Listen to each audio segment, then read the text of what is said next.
శ్రీ గురు రాఘవేంద్రాయ నమ. నిన్న తెలుసుకున్నాం కదండి, గురు శిష్యులు ఎలా ఉండాలి, వాళ్ళు తప్పుగా ప్రవర్తిస్తే శిష్యుడు గురువు గారు ఏ విధంగా బోధించాలి అనే దాని మీద ఆయన చక్కగా చెప్పారు కదా. మరి ఈవేళ ఏం తెలుసుకుందామండి. శ్రీ రాఘవేంద్రులు మహమ్మదీయ బాలుని బ్రతికిస్తాడటండి. రాఘవేంద్ర యతివర్యులు సపరివారముగా హుబ్బళ్ళికి సమీపమునందు కల కృష్ణపురమునకు చేరి అచ్చటి మనోహరమైన ఉద్యానమునందు విడిది చేశారంటండి. చూడండి, ఇక్కడ రాఘవేంద్ర వారు హుబ్బళ్ళికి సమీపమునందున్న కృష్ణాపురమునకు చేరి అచ్చటి మనోహరమైన ఉద్యానమునందు విడిది చేశారు.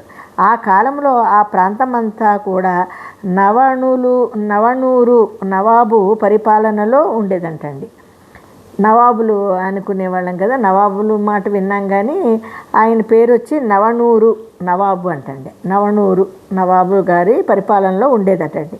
అంత క్రితము రోజే నవాబు పత్నిపుత్రులతో కలిసి ఆ ఉద్యానవనము సమీపంలో గల విడిది సౌధములో దిగటము, అతని పుత్రుడు ఉద్యానవనములో తిరుగుచుండగా పాము కాటు వేయడము వలన మరణించడము జరిగింది. అదండి, ఆ నవాబు గారు ఫ్యామిలీతో పాటు ఆ వనానికి వచ్చారటండి. అక్కడ ఉండే అదేంటి కృష్ణాపురమునకు చేరి అతని మనోహరమైన ఉద్యానవనంలో ఉంటున్నారండి ఈయన. ఆ వనానికి ఆ నవాబు గారు కూడా ఫ్యామిలీతో వచ్చాడు, పిల్లలతోని భార్యతోని వచ్చి చక్కగా పుత్రుడు అంతే కదండి, నందనవనంలాగా ఉండే పచ్చని చెట్ల మధ్య చక్కగా ఆహ్లాదకరంగా ఉంటే మనం కూడా ఎంతో హ్యాపీగా ఫీల్ అవుతాం కదా. అలాగే అక్కడ వాళ్ళ బాలుడిని వదిలేశాడు. ఆ బాలుడు ఆ పచ్చని చెట్ల మధ్య తిరుగుతూ ఉంటే ఆ అబ్బాయికి చూడండి, అతని పుత్రుడు ఉద్యానవనంలో తిరుగుచుండగా పాము కాటు వేసిందంట. ఆ వెంటనే మరణించాడంట. ఆ చనిపోయిన వారిని కనరము గావించి నవాబు దంపతులు గుంపెడు దుఃఖముతో అక్కడే ఉన్నారు. చనిపోయాడు, ఆ అబ్బాయిని కూడా దహనం చేసేసారంట. అయినా సరే పాపం ఆ దుఃఖంతో వాళ్ళు అక్కడే ఉండిపోయారంటండి. స్వామివారు స్నానాధికాలు ముగించుకుని మూలరాముని పూజాధికములు నిర్వర్తించుకుని ఆయన పూజ చేసుకుని భిక్ష స్వీకరించిన తరువాత సుఖౌప విష్ణులై గ్రంథరచనకు ఉపక్రమించారు. అంటే తాయితీపడి, మనం అంటాం కదా తాయితీపడి, ఇంకా అమ్మయ్య నేను అన్ని కార్యక్రమాలు అయినాయి అని చెప్పి ప్రశాంతంగా ఒక చోట కూర్చున్నారటండి గ్రంథం పఠించడానికి. ఉద్యానవనములో ఉదయం నుండి జరుగుతున్న కోలాహలము ఏమిటా అని నవాబు సౌధోపరి భాగము నుంచి తిలకించి చూశారు. అదండి, సౌధోపరి భాగం నుంచి తిలకించి చూశారు. ఏంటి బయట కోలాహలంగా హడావుడిగా ఉందని అంటే అదండి, ఏదో ఇప్పుడు అంటారు కదా ఇలాగ పెట్టి సినిమాలు షూటింగ్లు చేసేటప్పుడు చూస్తారే అలాంటి దాన్ని అలాంటిది పెట్టుకుని ఆయన చూశాడంట. చూసేటప్పటికి అతడి దృష్టికి రాఘవేంద్ర స్వామి కనిపించేటప్పటికి బాధాగ్రస్తుడై ఉన్న నవాబునకు మనసులో స్వామివారిని దర్శించాలని కోరిక కలిగింది. ఇలా చూస్తున్నాడండి. ఆయన చూసినప్పటికీ ఆయన కనిపించారు. ఈయనకి నవాబుకి అనిపించింది, ఆయన ఒకసారి కలిస్తే బాగుంటుంది, నా బాధ ఏమన్నా ఉంటే తొలగిపోతుందేమో అనుకుని ఆయన దగ్గరికి వెళ్ళాడటండి. చూడండి, వెంటనే క్రిందికి దిగివచ్చి స్వామివారి సన్నిధి చేరి సలాం చేసి నిలబడ్డాడు. రాఘవేంద్రులు నవాబునకు కూర్చోమని కుశల ప్రశ్నలచే పరామర్శించారు. కూర్చోనైనా అని చెప్పి మీరు అంటాం కదా, ఎవరైనా వస్తే మీరు ఎక్కడి నుంచి వచ్చారు, ఏంటి, తిన్నారా తినలేదా, ఇవన్నీ అడుగుతాం, కుశల ప్రశ్నలు అన్నీ అడుగుతాం, ఎలా ఉన్నారు ఏంటి అని అడుగుతాం కదా. ఆ విధంగా ఆయన్ని అన్నీ పరామర్శించారట. నవాబు తన వృత్తాంతం అంతా చెప్పి తనకు ఎక్కడి క్షేమమని దుఃఖింపసాగాడు.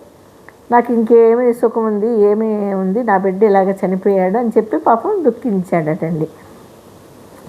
శ్రీవారు నవాబును ఓదార్చి చనిపోయిన అతని పుత్రుడిని గురించి అన్ని వివరాలు అడిగి అతను చనిపోయి ఇంకనూ 2 దినములు పూర్తి కాలేదని తెలుసుకుని నీ కుమారుడు చనిపోలేదు, 2 రోజులు అయిపోయింది ఆ అబ్బాయి చనిపోయి ఈయన ఖననం చేసాడు, అన్నీ అయిపోయినాయి. కానీ స్వామివారి దగ్గరికి వచ్చి ఆయన ఏమో చూడండి, భగవత్ సంకల్పం లేనిదే ఎవరి దగ్గరికి వెళ్ళరు, ఎవరి గురించి చెప్పుకోరు. ఇదేనండి మనకి భగవంతుడు ఇచ్చింది ప్రతిదీ. అందుకనే అంటారు, ముందు మనల్ని మనం తెలుసుకోవడం గ్రహిస్తే ఆటోమేటిక్గా అన్నీ మంచి విషయాలు తెలుస్తాయి, అంత పాజిటివ్ అనిపిస్తుంది. లేకపోతే ఇతరుల మీద బురద చల్లుకోవడమే. ఆడు వచ్చినంతసేపు వాళ్ళ ఎదురుగుండా వాళ్ళ మాట, వాళ్ళ పక్కకి వెళ్ళంగానే ఇంకో మాట, ఇలాంటివి వస్తాయన్నమాట. అలా కాకుండా భగవంతుడిని ఎప్పుడైతే మనస్పూర్వకంగా నమ్మి చక్కగా మన మనసులోని ఎటువంటి కుళ్ళు కుతంత్రాలు లేకుండా చేసుకుంటామో అప్పుడు భగవంతుడి అనుగ్రహం మన మీద ఉంటుందండి. మనం అనుకుంటాం, మనకు తెలియకుండానే భగవంతుడి అనుగ్రహం మన మీద ఉంటుంది. అదేవిధంగా ఆ నవాబుకి కలిగింది. ఆ నవాబు ఇక్కడికి రావడం ఏంటి, ఆ స్వామివారిని పలకరించడం ఏంటి, ఆయనేమో ఈయనతో కుశలపేసలు అడగడం ఏంటి, మళ్ళీ ఈ వృత్తాంతం అంతా చెప్పడం ఏంటి. చెప్పిన తర్వాత వాళ్ళ అబ్బాయి చనిపోయి 2 రోజులు అయిందని గ్రహించారు ఈయన స్వామి. గ్రహించి నవాబును వాదార్చి చనిపోయిన అతని పుత్రునికి గురించి అన్ని వివరములు అడిగి, అతను చనిపోయి ఇంకనూ 2 దినములు కాలేదని తెలుసుకుని నీ కుమారుడు చనిపోలేదు అని అంటారు. జీవించియే ఉన్నాడు, నిశ్చింతగా ఉండమని ధైర్యం చెప్పారు. చూడండి, ఆయన చేతులతో ఆయన అన్నీ చేసేస్తే ఈయనేంట్రా బాబు ఇలాగని అనుకుంటారు కదా. అయితే రాఘవేంద్రుల వారి మాటలకు నవాబు ఆశ్చర్యపోయాడు. ఖననం కూడా చేసిన తర్వాత జీవించి ఉండడం సాధ్యమా? అంతే కదండి, అది భగవంతుడికి మాత్రమే సాధ్యం అవుతుందండి. మనకెందుకు అవుతుంది? మనం అనుకోవట్లేదు కదా, ఆయనకు అవుతుంది. అయితే సాధ్యమా అని అనుకుని అతనికి సందేహము కలిగింది. స్వామివారు అతన్ని తీసుకుని అతని కుమారుని పాతిపెట్టిన స్థలము వద్దకు వెళ్ళి పరివారకుల చేత త్రవ్వించాడు. పూడ్చిపెట్టేశాడండి. చిన్నపిల్లల్ని పూడుస్తారండి. అయితే పూడ్చిపెట్టేసిన తర్వాత అక్కడికి ఏ స్థలం దగ్గర అయితే పూడ్చిపెట్టాడో అక్కడికి తీసుకెళ్ళి చూడండి, రాఘవేంద్ర తీర్థులు అతి ఇంద్రియ ధ్యాన నిష్టలో గరుడ మంత్రోపాసన గావించి కమండలంలోని నీళ్లు తీసుకుని ప్రోక్షణం చేశాడటండి. ఆయన అక్కడికి తీసుకెళ్ళాడు, మొత్తం అంతా లోడిచ్చాడు.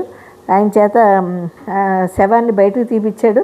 తీపిచ్చిన తర్వాత ఈయన రాఘవేంద్ర వారు ధ్యానమగ్నుడే భగవన్ నామస్మరణతో ఆయన కమండలం ఉంటుందండి ఆయన చేతిలో, ఎప్పుడు అందులో నీళ్ళు ఉంటాయి. దాన్ని మంత్రించి అతని శరీరంలోని విషాన్ని పారద్రోడటమే కాక ధన్వంతరి మహామంత్రమును మూలరాముని మంత్రముతో సంయమముగా గావించి అతనికి పునర్జీవుని చేశాడండి. అదండి ధన్వంతరి దేవుని పెడతారండి. ఇప్పుడు ఆయుర్వేదం మెడిసిన్లోని వాటిల్లోని ధన్వంతరి దేవుని పూజిస్తారు. ఆవిడ కూడా అమ్మవారే, లక్ష్మీదేవి లాగే. నిజంగా కూడా ఆమె మంత్రాన్ని జపిస్తే ఏ రోగమైనా సరే దూరం అయిపోతుంది అంటారండి. మరి ధన్వంతరి మంత్రం కూడా మనము జపించవచ్చు, మూలమంత్రం ఉంటుందండి. అలాగా ధన్వంతరి మంత్రాన్ని మూలరాముని మంత్రాన్ని కూడా సమానంగా మంత్రించి ఆయన చక్కగా ఆ పిల్లాడు దేహం మీద చల్లారట. చల్లంగానే నవాబు పుత్రుడు నిద్ర నుండి లేచిన విధముగానే లేచి కూర్చున్నాడు. ఆ పిల్లవాడు చక్కగా నిద్ర నుంచి లేచినట్టు లేచి కూర్చున్నాడటండి. నవాబు తన కళ్ళను తానే నమ్మలేకపోయాడు. అతడిలో సంభ్రమాశ్చర్య ఆనందాలు ఒక్కసారిగా ప్రవేశించాయి. కుమారుని ఎత్తుకుని ముద్దాడుతూ తానొక రాజుననే విషయం కూడా మర్చిపోయి ఆనంద పారవశ్యుడైపోయాడటండి. అయితే గంతులు వేస్తూ తన రాణికి కబురు పంపి అక్కడికి రప్పించాడు. ఆ రాణి సజీవుడై ఉన్న పుత్రుణ్ణి చూసి విస్మయాశ్చర్యాలతో విభ్రమైనది. ఆ తురుష్క దంపతులు హిందూ సాంప్రదాయ ప్రకారముగా శ్రీ స్వామివారి పాదాలకు సాష్టాంగ ప్రణామం చేసి స్వామివారి ఆశీస్సులు పొందారు. అదండి, ఆయన ముస్లిమే కానీ ఏం చేశారండి, అక్కడ భగవంతుడు. అందుకనే అంటారు, ఇప్పుడు ముస్లింలు అల్లాని, క్రిస్టియన్స్ ప్రభువుని, మనము కృష్ణ భగవాన్ని ఎలాగో నిజంగా తెలుసుకుంటే ఎంత చూడండి, ప్రభు భక్తులు ఏమంటారు, మా మా దేవుడు అంటారు. అలాగే అల్లా అని ప్రేయర్ చేసుకునేవాడు అల్లా మా దేవుడు అంటారు. అలాగే హిందూస్ మా కృష్ణ భగవానుడు అంటారు. కానీ దేవుడు ఒక్కడేనండి, ఒక్కడే దేవుడు. కాకపోతే ఆయన కూడా రూపాలు దాల్చి మనం పెట్టుకున్నామండి కుల మత భేదాలన్నీ. వీటికి అతీతంగా ఆ భగవంతుడు స్పందించడం జరుగుతుంది తప్ప భగవత్ స్వరూపం ఒక్కటే, భగవంతుడు ఒక్కడే. ఏ రూపంలో కొలిసినా భగవంతుడే పలుకుతాడు. ఎవరైతే ఏ రూపంలో కొలిచి వాళ్ళు ఆరాధిస్తే ఆ రూపంలో వాళ్ళకి దర్శనమిస్తాడు. అదండి భగవత్ స్వరూపం అంటే. అయినా సరే వాళ్ళు ఏం చేశారండి, ముస్లిమ్స్ అయినా సరే అసలు ఆ దంపతులకి అంతు చిక్కనంత ఆనందము అంతే కదండి, ఎవరికైనా కూడా అంతే కదా.